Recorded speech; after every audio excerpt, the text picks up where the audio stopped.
Diana Pozo. Diana, buenas tardes.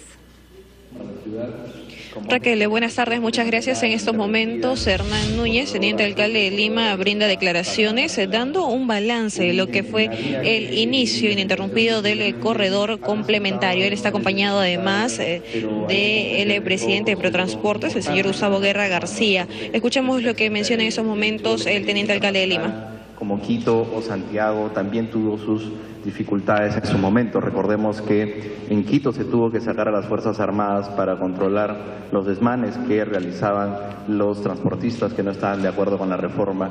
Y en el caso de Santiago, cuando se aplicó el cambio de rutas de manera de golpe, digamos, o de shock, como ha señalado Gustavo, hubo un desconocimiento absoluto de todo el sistema que trajo un gran malestar en la población. Nosotros hemos aprendido de esas experiencias y precisamente hemos realizado esta reforma del transporte con el diálogo, con el empresario local. Todas las empresas de transporte estuvieron convocadas a participar de las licitaciones, algunas participaron y ganaron, otras participaron y perdieron y otras simplemente no quisieron participar, pero siempre partiendo de la premisa de reglas claras con los empresarios del transporte en el marco de esta reforma. Y de la experiencia de Santiago aprendimos también que no podíamos implementar todo de golpe porque esto traía más confusión en el usuario y en el vecino, sino que tuvimos que hacerlo de manera gradual en un proceso que está iniciándose. De manera que yo creo que hoy día es un día bastante importante para Lima. Yo quiero saludar a los vecinos que más allá de los iniciales inconvenientes comprenden que esta reforma es importantísima, no solamente para ellos, sino para la ciudad en su conjunto. Quiero felicitar a los choferes que han salido a trabajar hoy, que entienden que la reforma no solamente beneficia al usuario, sino también nos beneficia a los trabajadores de este rubro que después de décadas van a contar con los derechos laborales y los derechos sociales que corresponden. Quiero felicitar a la prensa también por la cobertura y porque nos ha ayudado a identificar quizá algunos problemas que se hayan manifestado y que también nos ayudan a difundir los beneficios y todo lo que significa la implementación de este corredor azul. De manera que yo creo que más allá de los inconvenientes, de las dificultades y de las molestias que seguramente se hayan podido presentar esta mañana, yo creo que estamos frente a un día importantísimo para la ciudad. Lima va a tener el transporte ordenado, moderno, seguro y rápido que se merece. Muchas gracias. Las palabras al doctor Alejandro Silva, defensor de las víctimas de accidentes de tránsito de la Municipalidad de Lima, quien brindará detalles del proceso contra la empresa Orión respecto al caso del recordado periodista Ivo Dutra. Buenos días con todos y todas, gracias por su presencia. El hecho de encontrarnos acá en esta jornada que tiene que ver con la información referida al inicio de las operaciones del corredor TAG, a recordar que esta reforma tiene que ver con un objetivo central, entre otros, y es el que el índice de accidentalidad vehicular producido por el transporte público disminuya sustantivamente. Pero no solo eso, sino que también queremos aprovechar esta oportunidad para llamar la atención respecto a los daños generados por aquellos transportistas, por aquellos empresarios informales, como es el caso específico de Orión. Orión es probablemente el paradigma del empresario informal de transporte en nuestro país, que no solamente vulnera derechos laborales de los trabajadores que conducen estos vehículos, sino que fundamentalmente opera en una total impunidad. Sabido es por ustedes la cantidad, las decenas de muertes que han generado y de discapacitados que han generado estas empresas de transporte. Un modelo de transporte que lamentablemente ha convivido con nosotros y que al final terminamos viendo como natural o como lógico. Entonces, la idea con esta reforma del transporte es justamente cambiar no solamente el aspecto operativo, sino también la cultura del tránsito, de la vialidad en nuestro país, construir una nueva ciudadanía vial, pero también y fundamentalmente hacer que cuando ocurran estas afectaciones a los derechos de las personas que han sufrido estos daños, ya sea en condición de discapacidad o de muerte, sean atendidos por los sistemas de justicia y las empresas y sus dueños respondan por estos casos. En el caso específico de Orión, fíjense ustedes, desde septiembre del año 2012, mes en el cual se profirió la sentencia confirmatoria respecto a la muerte del joven Ivo Dutra, no ha ocurrido prácticamente nada en el aspecto de la indemnización. La empresa y fundamentalmente uno de sus más visibles representantes, el señor López, de manera recurrente han estado no solamente faltando a la verdad, a la opinión pública, sino burlándose de la familia, en este caso del joven Ivo Dutra. Y lo decimos tan enfáticamente porque ellos en distintos medios de comunicación han manifestado que están en disposición de pagar, que ya han ido pagando parte de la indemnización que le corresponde a la familia de este joven periodista, cosa que es absolutamente falsa. De hecho, en una entrevista que ellos dieron para el programa Cuarto Poder, manifestó el señor López que ellos solamente estaban esperando que el juez dispusiera quién es la persona a quien le tienen que entregar la reparación civil, puesto que eso no lo sabían, lo cual es una falsedad de las más grandes, puesto que en el proceso el señor Dutra es la parte civil acreditada y por lo tanto corresponde a su nombre asignar el pago de la indemnización correspondiente. El señor Dutra, como lo va a expresar en unos minutos, es responsable del hijo de Ivo Dutra Camargo, el fotógrafo que falleció. En ese sentido, podemos observar, por ejemplo, que no solamente entonces hay una búsqueda por constituir un nuevo sistema de transporte, sino también encontrar caminos para que estas empresas cumplan con lo que tienen que cumplir en el caso de las reparaciones civiles.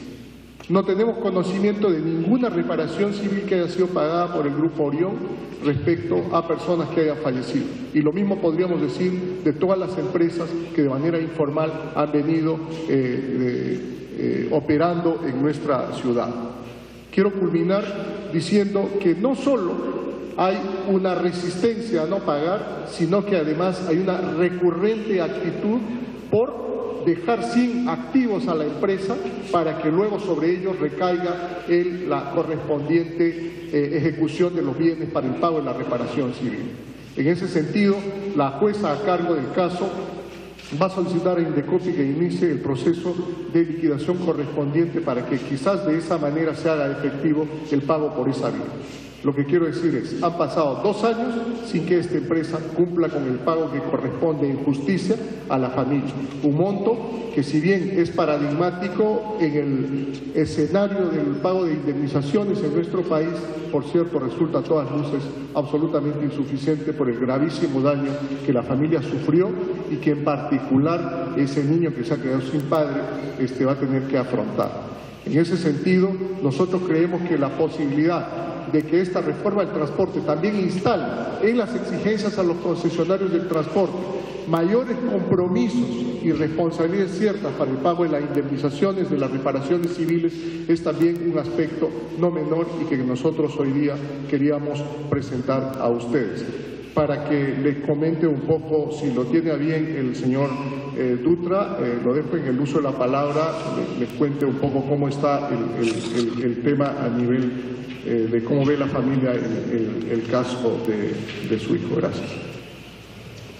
Bien, han sido palabras de Alejandro Silva, defensor de las víctimas de accidentes de tránsito del municipio de Lima. En estos momentos hace uso de la palabra el padre del periodista fallecido en un accidente protagonizado por un vehículo de Orión, el padre de Ivo Dutra. Escuchemos. Que venimos pidiendo, venimos exigiendo y por momentos mendigando justicia. Y creo que de alguna manera la reforma del transporte creo que de alguna manera hace un poco de justicia a nuestro caso en particular y al de todas las víctimas, al de todos los accidentados, a todos aquellos que han sido agredidos constantemente como ciudadanos en el uso del servicio de transporte público de Lima. Entonces, básicamente lo que quiero decir es que la reforma del transporte es un tema impostergable para todos los ciudadanos. Es una necesidad urgente que se ha iniciado y que debe de continuar, debe de mantenerse, debe de profundizarse, con todas las dificultades que tenemos conocimiento todos los ciudadanos, pero que poniendo un poco de sí cada uno, creo que contribuiremos a que finalmente esto se concrete y se sostenga en el futuro. Gracias. Si algún periodista tuviera alguna pregunta, la puede hacer en este momento. Bien, en estos momentos rueda de preguntas. Acá. A ver, vamos a hacer las consultas respectivas. Muy buenos días, muy buenas tardes. Queríamos hacerle la consulta respecto a lo siguiente. En el tema precisamente de información, que creo que ha sido una de las falencias principales esta mañana, ¿cómo se va a realizar a partir de ahora? Faltado quizás un poco más de los trípticos, estos volantes que la gente pudiera recibir para tener la posibilidad de saber en dónde bajarse, en dónde realizar estos transbordos, que son los problemas que más hemos escuchado durante toda esta mañana. Sí, es un buen punto. Sacamos varias escenas de miles de volantes que volaron ante la gran afluencia del público, tanto los que estaban en las rutas que se conectan con el corredor como las del corredor. Entonces sí, vamos a intensificar el tema y también pedirles el apoyo a ustedes para que la gente visite la página web del CIT. Quiero repetir, es mml.pe/corredor azul. Es tremendamente importante porque ahí no solo está la explicación de todas las rutas reestructuradas y del funcionamiento del corredor, que hay un montón de preguntas y respuestas estándares que todo el mundo pide, sino en general hay información sobre todo lo que es la reforma del transporte. Así que invitamos a toda la sociedad a que por favor visite esa página y nosotros vamos a comprometernos a mantener toda la planta de personal de seguridad de participación vecinal que está colaborando con la tarea de comunicar y reproducir muchísimos más volantes, y lo vamos a hacer todos los días. Entendemos que siempre es difícil la comunicación, pero no hay mejor comunicación que la gente ponga a prueba el esquema. Y por eso estamos en esta prueba gratuita, porque en realidad la mejor forma de comunicar es que en las pruebas pasaron 990.000 personas por el corredor azul. En realidad nada supera al hecho de que el corredor exista y que la gente lo pueda ir utilizando y entendiendo cómo van a tomar sus conexiones. Las molestias van a ser normales, van a durar varios días, pero esperamos facilitar la transición con mucho más información de la que ya hemos dado, y nuestro compromiso está ahí, claro, vamos a intensificar el tema de la comunicación. Buenas tardes, señor Gustavo Guerra. A propósito del corredor azul, las rutas complementarias, ha habido inconvenientes en el RIMAC porque justamente una empresa que inició una movilización dejó de funcionar y eso imposibilitó que muchas personas tuvieran que llegar justamente a donde se brinda el servicio del corredor. ¿Qué va a pasar? ¿Cuándo van a estar en marcha estas rutas alimentadoras? A ver, como ustedes ven, si miran el mapa de las rutas reestructuradas, van a ver que hay muchísimas rutas que llegan al corredor y conectan con el corredor.